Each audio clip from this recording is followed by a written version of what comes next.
Welcome to Mindful Parenting. As a mother, have you ever found yourself in a whirlwind of thoughts that never seem to quiet down? Something like, I want to be a stay at home mom, but I also want to work. I don't want a 9 to 5 job, yet I want to contribute financially, but I also need a break at times to be just me, myself. If this sounds familiar, this video is for you. Let me tell you something clearly. This isn't confusion. This is a quiet conflict many mothers live with silently, sometimes for their entire life. On one side is motherhood, the deep desire to be present with your child, not just physically, but emotionally too, to witness the moments that never come back, to do the invisible work that will never appear on a resume, but shapes a child's entire life. And yet, alongside this love, there is another side.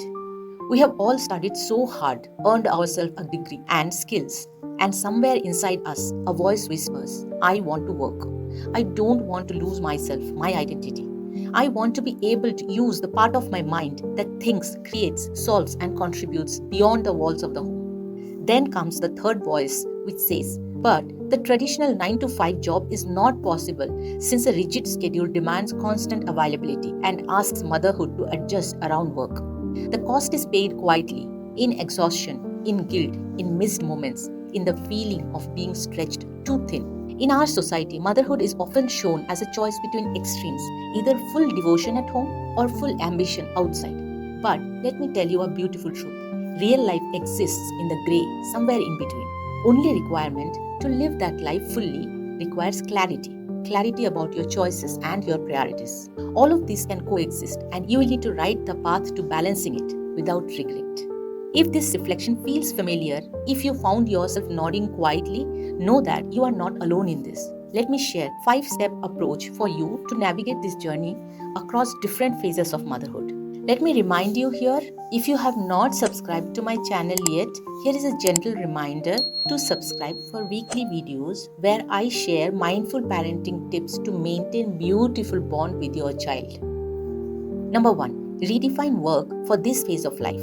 During pregnancy and the first year after birth, your body and your baby need you the most. If you are already a working professional, I would suggest to accept the fact that career growth takes a break during this phase. I learned this personally. During my first maternity leave, I was very anxious about my project. I shared my number, told my team to call if anything was urgent or if there was a showstopper. But guess what? No calls came, except congratulations after my baby was born.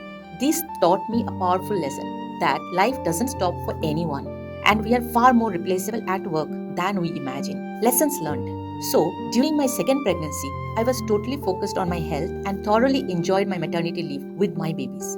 You may not want to think of career growth or new job during this phase.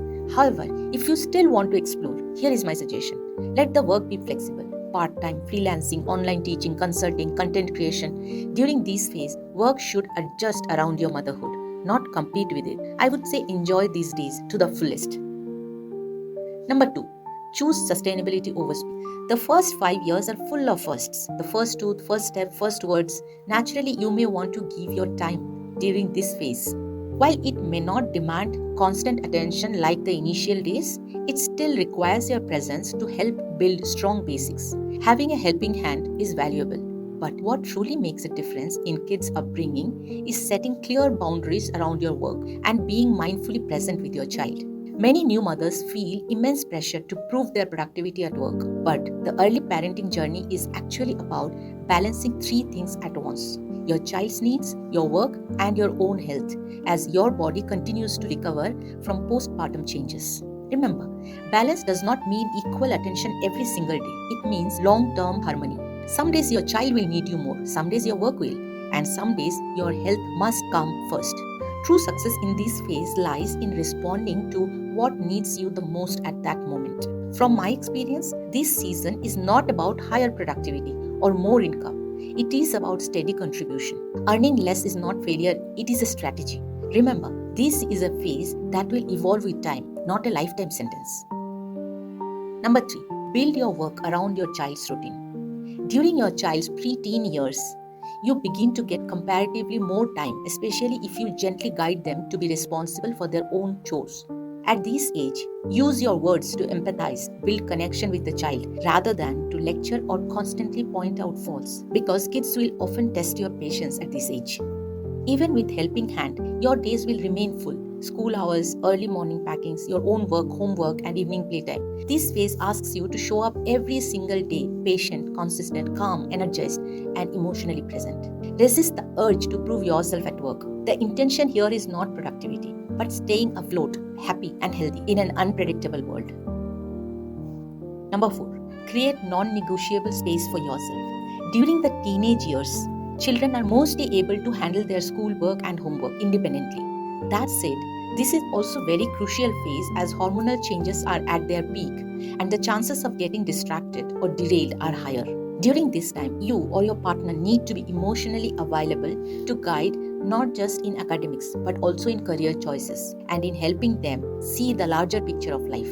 Keeping teenagers motivated and focused is emotionally demanding work, and it requires you to be mindfully present with them. As mothers, we are often taught to adjust endlessly, but rarely taught how to say no at work or at home.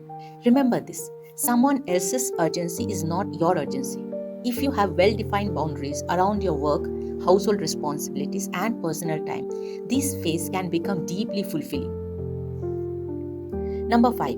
Second innings, a new chapter begins. As I mentioned in my earlier videos, parenting is a marathon, not a short-term sprint. You need to preserve your energy for the long run. When children move beyond their teenage years and step into adulthood, often leaving home for higher studies or work, you gain the space to focus fully on your career, the one you have been slowly and gently nurturing all along. This phase of life is incredibly powerful. You carry enriched experience, deep wisdom, and a strong sense of self. You are not irrelevant, you are thriving. What is often called a midlife crisis, I see as a second innings, a chance to strengthen your choices, consciously shape the life you want to live. Be honest with yourself, set priorities, enjoy every single moment, and take life one day at a time. Remember, you don't have to choose between being a good mother and being a fulfilled woman. If you learn to release guilt early in life, you truly can have both. Remind yourself that I have done my best. You might feel that by this stage you are too old to think about career growth. If you ask me, I see it differently. Some women choose to focus on their career earlier in life, while others step into it more fully at a later stage. There is no right or wrong here. Ultimately, it is your choice. It is impossible to make everyone around you happy. But if, when you close your eyes and look back at your life, you can smile at the beautiful memories you have created over the years, then, in my opinion, that is success. If this resonates with you, please like, share, and subscribe. Thank you for watching and happy parenting.